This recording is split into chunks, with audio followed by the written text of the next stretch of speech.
Une nuit ventée et les spies sont sortis, les figaristes ont enfin pu glisser. Et dans le golfe de Gascogne, la majorité de la flotte a décidé d'aller plus au large, sauf l'irréductible Benoît Tudury, qui choisit de passer entre l'île-Dieu et la côte. Toujours en tête au classement de 16 heures, Élodie Bonafou fixe son prochain objectif.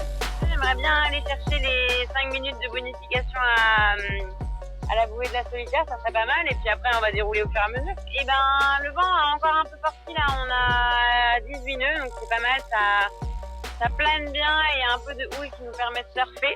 C'est pas mal, c'est que la flotte s'est recentrée, donc je pense qu'il n'y a pas un jeu si ouvert que ça dans le golfe, donc ça m'a un peu rassuré de voir des bateaux apparaître à l'Aïe.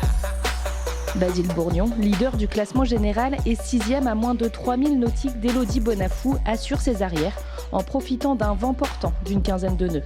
Puis sportivement, je suis dans le match, du moins je pense, je vois pas où est mon Corentin, mais je suis Loïs de près, et puis on a un peu la même idée de la stratégie je pense, et le reste je voit pas trop.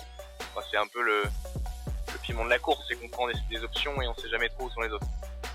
C'est vrai que Basile me lâche pas trop, ou je lâche pas, vice versa, je sais pas, mais pour l'instant on est groupé. C'est vrai que Corentin s'est un peu détaché, mais faut bien vous donner un peu de suspense quand même.